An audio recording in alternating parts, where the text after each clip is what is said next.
Primeramente, ¿Qué facultad tiene el presidente del Congreso y cómo así se puede incorporar esta cantidad de personal, digamos, que claramente, de acuerdo a la información que se conoce, era gente que trabajaba en el área de comunicaciones, pero que tenía una tendencia ideológica clara, ¿no? esto no es de ahora, es de mucho tiempo, y no solamente de esta gestión de estos años. Normalmente la gente que llega al Parlamento, y sobre todo los que manejan la mesa directiva, quieren ser un poco agencia de empleo, como decía Víctor Andrés García Belaúnde, y eso es absolutamente inaceptable. Ha ido subiendo el número de personal del Congreso, pero en forma sideral, y eso tenía que ser modificado. Y lo digo con la experiencia que tuve cuando presidí el Congreso, que fuimos reduciendo el número de gente, porque había gente que no hacía lo que se suponía debía hacer. Y acá ha sucedido lo mismo. No te están votando a nadie, simplemente son contratos administrativos de servicios, los famosos CAS, que tienen una fecha de término, entonces no lo renuevas. Legalmente es inobjetable. Y si tienes gente en exceso, lo lógico es comenzar con lo que son los famosos CAS. Aquí hay una nota del 3 de junio del año 2018 que se refiere justamente al tema de la planilla del Congreso y a cómo había crecido durante la gestión fujimorista. El Parlamento maneja un presupuesto de 709 millones de soles. Dice, monto es mayor en comparación a otras entidades nacionales como la Contraloría, los Ministerios del Ambiente, Cultura, Comercio Exterior, Trabajo. Esto a propósito del escándalo de los televisores, los frigobares, que fueron compras cuestionadas, ¿no? Se decía en esta nota que el Congreso tenía para este año, es decir, 2018, el presupuesto de 709 millones y pico, y que de ese monto, más de 13 millones de soles estaban destinados a proyectos, obras mínimas, y la mayor parte a gastos corrientes y al pago de planillas. Pero ¿hasta dónde puede llegar y cómo se puede controlar la decisión de Salaverry de invitar, de pedir una auditoría, algo que Luz Salgado ha considerado como un amedrentamiento, dada la nueva posición política de Daniel Salaverry? ¿Es una medida adecuada que puede poner coto a esto? Yo creo que es una medida que debía darse siempre. El Congreso no tiene por qué estar fuera de los límites de control. Si hay una Contraloría General de la República que expulga las instituciones del Estado, casualmente para que no haya excesos en contrataciones, excesos en gasto, etcétera, ¿por qué el Congreso tiene que ser una isla diferente al resto de la organización del Estado? A mí me parece bien y debía ser una práctica permanente, no solamente de los últimos 2 años, sino antes y todo lo que venga en el futuro, que sea una cosa absolutamente regular.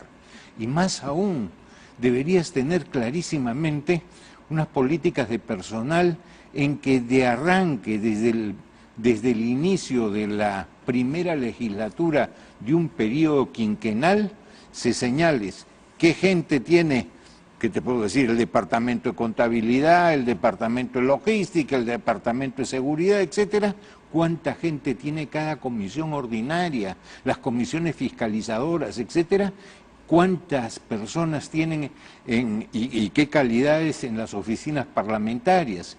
En esa forma tienes tú un cuadro lógico de personal y no estas cosas que todos los días crecen, porque se ha convertido, y no de ahora, insisto, de hace mucho tiempo, el tema de las contrataciones de personal en una ayuda o una retribución a quienes ayudaron en una campaña. Esto no tiene por qué estarlo pagando el Perú con los impuestos de todos nosotros. ¿Cuál es su opinión sobre la gestión de Daniel Salaverry? ¿Usted cree que ha ganado la posibilidad de ser reelegido, como proponen algunos congresistas, en una lista multipartidaria? ¿Convendría que siga él como cabeza del Congreso? La reelección de un presidente depende de los votos, no depende del trabajo que hayas hecho. Si tienes los votos, puede ser reelegido. Si no, no. Y muchos, pudiendo haber tenido los votos o teniéndolas, prefirieron no a la reelección. De acuerdo, pero su posición sobre lo que está, el trabajo que está haciendo, ¿cree que está rescatando la imagen del Parlamento como...? Para mí ha entendido que el presidente del Congreso es presidente de todos y no el jefe de su grupo político. Se debe a todos, es primo inter pares. Y lo que está haciendo el señor Salaverry, para mí, sí, tiene lógica. Tiene lógica. Sí. El Parlamento de hoy es completamente diferente al Parlamento que elegimos durante las últimas elecciones generales. Hay una recomposición, hay nuevas bancadas, hoy son 11 bancadas y se está pidiendo que de una vez por todas se recompongan las comisiones. Quienes están en contra de esta iniciativa, porque pierden, digamos, una mayoría importante, un poder en el Parlamento, dicen que esto va a incrementar el precio, que si hay más bancadas esto incrementa el presupuesto, justo lo que estamos hablando, y que por el contrario perjudica al legislativo que esto suceda. ¿Cómo ve esa reconformación? ¿Qué ha pasado con el Parlamento? ¿Cómo empezó y por qué estamos con un Parlamento el día de hoy en el que todavía hay bancadas sin partido y sin aparente identidad todavía, ¿no? Comencemos por el principio. Perfecto. La gente que llega al Congreso por fuerza popular era prácticamente o casi el doble del porcentaje de votación que sacó. Debía tener 30 y tantos y llegó a tener más de 60, creo. Entonces, ahí hay un problema. ¿Dónde está la proporcionalidad? ¿Qué es lo que está fallando? Y lo que está fallando es el sistema que tenemos de la cifra repartidora. En consecuencia, ahora que hay una gran reforma o se pretende una gran reforma política, tiene que verse este tema, porque no puede haber este tipo de relación. Tengo un porcentaje determinado de acuerdo con mi votación nacional, pero sin embargo tengo casi el doble de parlamentarios. Ahí viene lo primero. Luego, lógicamente, como la mayoría de esta gente son invitados y no pertenecen a una agrupación política, se sienten que no tienen por qué tener lealtad a esa bancada. Y se sienten además, como cualquier parlamentario o con muchos parlamentarios, que son dueños de sus votos. Oigan, si hubieran ido por otra agrupación, de repente no sacaban ni para el té. Los ha llevado la fuerza de un emblema, de un logo político que los ha llevado allí, porque la mayoría no tenían ninguna prestancia, presencia, ni política me refiero. En consecuencia, ahí está la madre del cordero. Ahora, con el tiempo se ha ido desgajando, por decirlo en alguna forma, los grupos parlamentarios, sí, no solamente el de Fuerza Popular, también el de PPK. Que está en problemas hasta ahora, ¿no? El partido está básicamente en problemas, ¿no? Bueno, lo que se podría llamar partido, entre comillas, ¿no? Porque el partido no tiene nada, sino inscripción electoral. Bueno, ellos defienden esa inscripción y defienden claro, el derecho a tener un futuro político. Pero la bancada, en efecto, ha tenido problemas, se ha partido y justamente es otro de los temas que se está discutiendo. Tú decías que las nuevas bancadas nos van a costar más. El argumento de los críticos. No tienen por qué costarnos más. Correcto. Por una sencilla razón. Si tú vas a tener la proporcionalidad de parlamentarios de acuerdo a cada bancada, a su fuerza numérica en cada comisión, lo mismo tiene que suceder en el espacio que ocupan en el Congreso y en el personal que tienen en el Congreso. Si a una bancada de 5 le dieron un asesor y 2 secretarias, y a una bancada de 60 y tantos, o 70, no sé cuántos tenían, le dieron, ¿qué te digo?, 600 metros cuadrados, y le dieron 10 asesores y 20 secretarias, si ya no tienen el mismo peso numérico, tiene que reducirse espacio, secretaria, asesores, etcétera. Entonces, no debería costarnos más las veleidades políticas de alguno a los demás, a ti y a mí con nuestros impuestos. ¿Le gusta lo que ha sucedido con las bancadas? No. ¿Le parece que hay asidero para hablar de transfugismo? Yo creo que sí.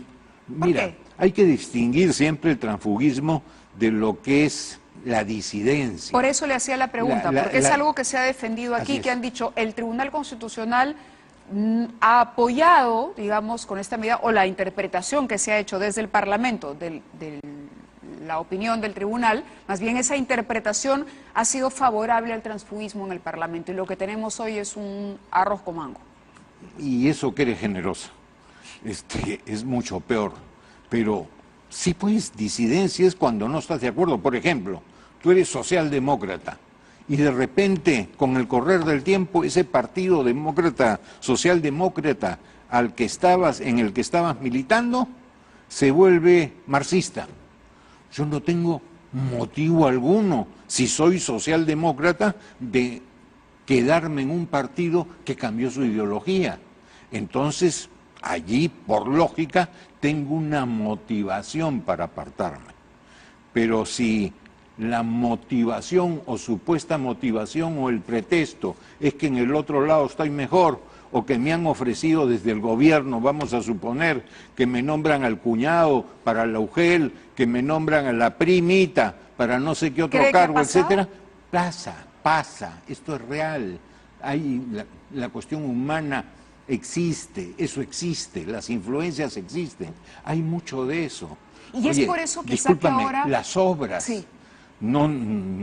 Acordémonos de los videos y de las escuchas que han pasado en los medios, en que se ofrecían obras para los departamentos de los que congresistas eran representantes.